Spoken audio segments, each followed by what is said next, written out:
ये महात्मा बुद्ध की ऐसी कहानी लेकर आया हूँ जिसे सुनकर आप अपने अंदर उठे गंदे वासना को विचारों को अवश्य रोक पाएंगे। उससे पहले अगर आप भी भगवान बुद्ध को दिल से मानती हो और उनके सच्चे भक्त हो तो कहानी को पूरा सुनें और चैनल को सब्सक्राइब करें। कमेंट बॉक्स में नमो बुद्धाय अवश्य लिखें।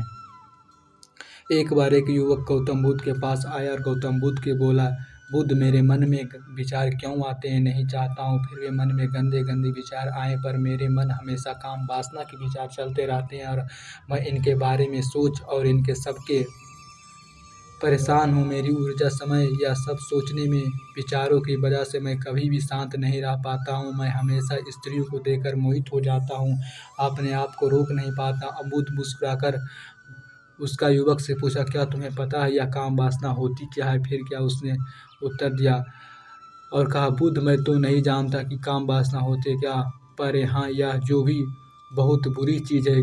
फिर बुद्ध ने उस युवक से कहा, सबसे पहले तो तुम्हें समझना चाहिए कि प्राकृतिक रूप में जो भी चीज़ हमारे अंदर है वह बुरी नहीं है। हमारे जीवन में उसकी कुछ ना कुछ ज़रूरत है। वासना कोई बुरी बात नहीं, या तो हमारे मन की एक भावना है जो हमें किसी ना किसी चीज़ की कमी का एहसास करवाती है और फिर उसे हम पाने के लिए उस चीज़ की तरह आकर्षित हो जाते हैं, जिससे अगर तुम्हारे पास धन है तो तुम्हें अपने धन पाने की वासना उत्पन्न हो जाएगी। वासना कुछ और नहीं बस एक प्रकार की कमी है जो एक दिन प्रकार का ज़रूरत एहसास, और जब यह ज़रूरत शारीरिक तो हो तो मुझे काम वासना का नाम देते। युवक ने गौतम बुद्ध को कहा कि बुद्ध मुझे काम वासना का मतलब तो समझ में आ गया, पर आप मुझे बताइए कि यह आरती कहाँ से है, कैसे आती है? गौतम बुद्ध ने कहा कि काम वासना कहीं से आती नहीं है, अंदर ही होती है और इसे होना तो ज़रूरी भी है, तभी तो मानव जाति का विस्तार होगा। युवक ने कहा, जब यह हमारे अंदर है तो ज़रूरी भी तो है, फिर लोग इसे गलत क्यों बोलते हैं?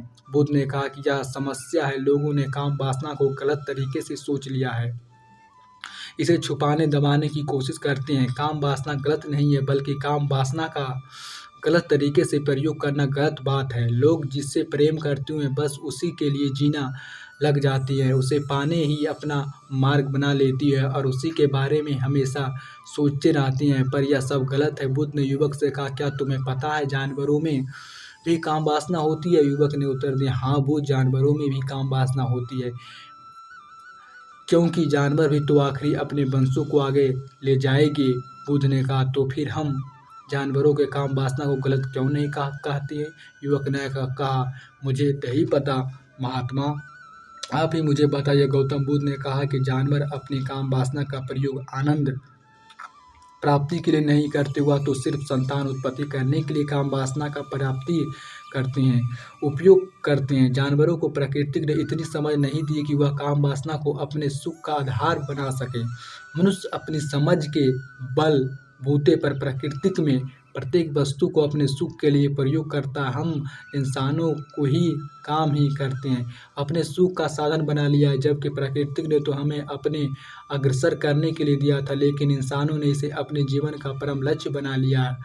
इस तरह के काम वासना का आ जाना गलत। युवक सोचा, महात्मा यह काम वासना हम पर हावी क्यों होती है, क्यों यह हमेशा क्यों आ जाती है? तब गौतम बुद्ध ने कहा कि सुनो, अब जो मैं तुम्हें बताऊंगा उसे तुम ध्यानपूर्वक सुनना। काम वासना का सारा खेल तुम्हें समझ आएगा, तुम्हें तुम्हारा सारे सवालों का जवाब मिल जाएगा, बस तुम्हें ध्यान से सुनकर समझना। एक बार की बात है, एक आश्रम में गुरु और उनके शिष्य रहा करते थे, जो रोजाना आश्रम के बाहर स्थित गांव में भिक्षा लेने के लिए जाते थे। उस समय आश्रम का एक शिष्य जिसे गांव में भिक्षा लेने जाता था, उस रास्ते में एक नदी मिलती थी। एक दिन उसने देखा कि एक युवक वृक्ष के पीछे छिपा है। वह उस युवक के पास गया और उससे जाकर बोला, भाई तुम इस वृक्ष के पीछे छिप कर क्या देख रहे हो? युवक ने कहा, ಯಾರೋ ಕೇಳಿದ್ರು ಸ್ವಾಮಿ ವಿವೇಕಾನಂದರನ್ನ, ನಿಮ್ ಕನಸೇನು ಅಂತ. ಏನೇನೋ ಹೇಳ್ಬೋದಿತ್ರಿ 30ರ ತರುಣ.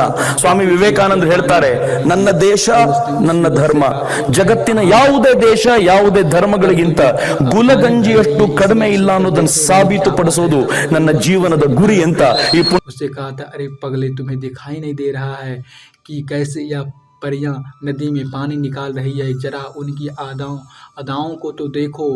उनकी पतली कमर मटके को उठाते समय बाल रखती है, उनके बाल उनकी कमर पर कैसे लहर रही है, मानो सुंदरता बिखर रही हो। शिष्य ने फिर नदी की तरफ देखा और इस बार वह ऐसे देखता ही चला गया। अभी तक कुछ भी नजर नहीं आ रहा था और वह बिल्कुल निर्भय था, उसे किसी भी बात का कोई डर नहीं था। लेकिन वह अब छिपाने लगा, उससे युवतियों को देखने लगा। जब तक छिप करने उन युवतियों को देख रहा था, तभी वह अचानक अंदर से काँप गया।